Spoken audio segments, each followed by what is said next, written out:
नमस्कार, मैं किरण बाला रे एस्ट्रो विचार चैनल में आपका पुनः स्वागत करती हूँ। हमारी जितनी पिछली वीडियोस थी उन सब में आपका बहुत स्नेह और प्यार मिला और बहुत से मैसेजेस भी आए जिसमें आप लोगों ने बहुत अप्रिशिएट किया। असल में अप्रिसिएशन हम लोगों के लिए बहुत ज़रूरी होता है।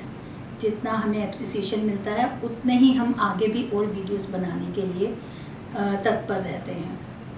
तो जो हमारी हस्तरेखा शास्त्र की वीडियोस थी पिछली, उसी सीरीज़ को आगे बढ़ाते हुए आज की इस वीडियो में हम जानेंगे कि हस्तरेखा में हाथ के आकार प्रकार के अलावा और हमें क्या चीज़ देखनी होती है। तो सामुद्रिक शास्त्र में ऐसा वर्णन आता है कि दर्शनम, स्पर्शनम, रेखा विमर्शनम, मतलब पहले हाथों का दर्शन करना होता है, उसके बाद हम उसको स्पर्श करके देखते हैं कि हाथ कितना लचीला है या सख्त है या उसका टेक्सचर क्या है। फिर उसके बाद जाके हम रेखा विमर्शनम, रेखाओं के ऊपर बात करते हैं। तो हमने हाथ के आकार प्रकार के बारे में बात की थी, जिसमें हमने ज्योतिषीय तत्वों के आधार पर हाथों का वर्गीकरण किया था। इसके अलावा हमने बात की थी कि बेनहम ने भी पर्वतों के आधार पर हाथों का वर्गीकरण किया है। फिर कीरो ने भी हाथों का वर्गीकरण किया है, उसके भी 7 प्रकार के हाथों का वर्गीकरण किया गया है। इसके अलावा हमें स्पर्शनम के अंतर्गत हाथों में और क्या देखना होता है कि हाथ का, हथेली का हमारी रंग कैसा है। हथेली का रंग भी बहुत ही महत्वपूर्ण होता है हमें हाथ की प्रिडिक्शन करने के लिए। हथेली का रंग अगर आपको बिल्कुल सफ़ेद रंग दिखे तो इसका मतलब ये है कि जातक में थोड़ी सी एनर्जी की कमी है, बल्कि मैं तो ये कहूँगी कि बहुत ही ज़्यादा कमी है।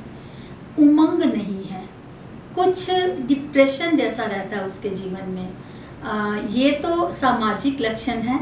अगर हम थोड़ा सा स्वास्थ्य के प्रति लक्षणों की बात करें तो सफ़ेद हथेली वालों में खून की बहुत कमी रहती है, हीमोग्लोबिन की कमी रहती है, और बाकी तो आपको बताया जैसे कि जीवन में उमंग की कमी है, कुछ डिप्रेशन है।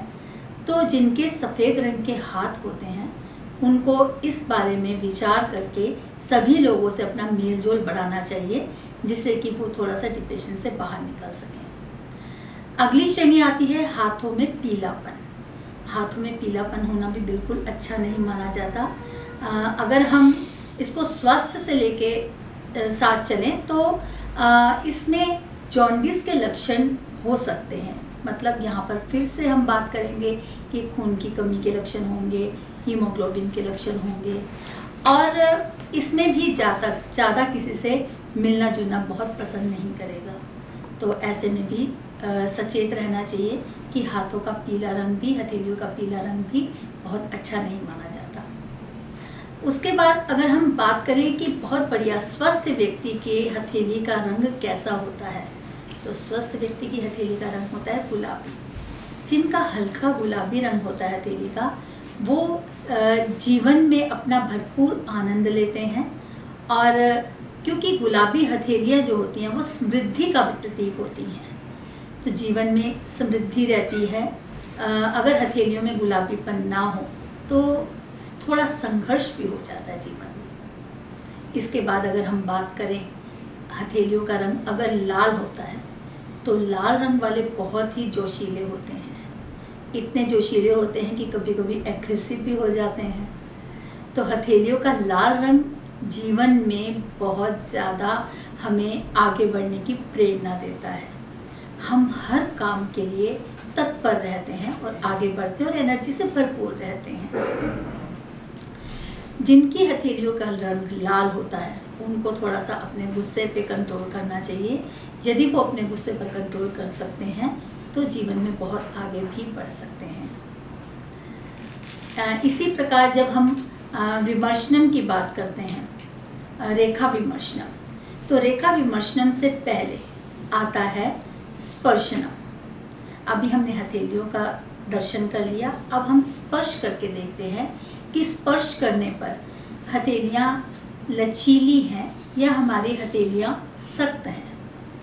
तो हथेलियाँ अगर स्पर्श करने पर लचीली हों तो इसका मतलब होता है कि जो जातक हैं वो बहुत ज़्यादा मेहनत करने वाले नहीं हैं और ना ही कर सकते हैं मेहनत। वो कुछ ऐसे कामों में लगे रहते हैं जिसमें मेहनत ना करनी पड़े। ऐसे हम ये भी कह सकते हैं कि कला की तरफ उनका रुझान ज़्यादा रहता है। वो अच्छे नर्तक भी हो सकते हैं, अच्छे गायक भी हो सकते हैं, और यहाँ तक कि आजकल जैसे ब्यूटिशियन या फैशन डिज़ाइनिंग के हैं, इस फील्ड में भी जा सकते हैं। तो लचीले हाथ वाले जो होते हैं वो ज़्यादा मेहनत नहीं कर सकते। यहीं अगर हम हथेली पर स्पर्श करके देखें, अगर किसी के थोड़े से कठोर हाथ हैं, वहाँ पर हम कह सकते हैं कि जातक मेहनत कर सकता है, उसके अंदर मेहनत करने का जज्बा होता है। और जिनके हाथ बहुत ही ज़्यादा कठोर होते हैं वो तो मेहनत करने से बिल्कुल भी नहीं घबराते। वो हर क्षेत्र में मेहनत करके अपने जीवन में आगे बढ़ते हैं। तो यही कुछ बातें थी जो मैं आप लोगों के साथ शेयर करना चाहती थी।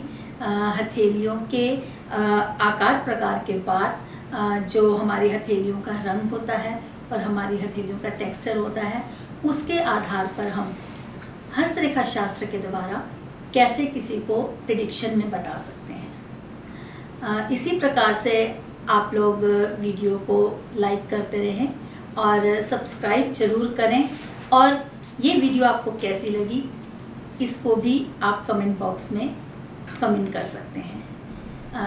आपकी कमेंट से ही हमें आगे और प्रेरणा मिलेगी और हम इससे भी ज़्यादा नॉलेजेबल वीडियोस आपके लिए लेके आएंगे। जय श्री सीताराम।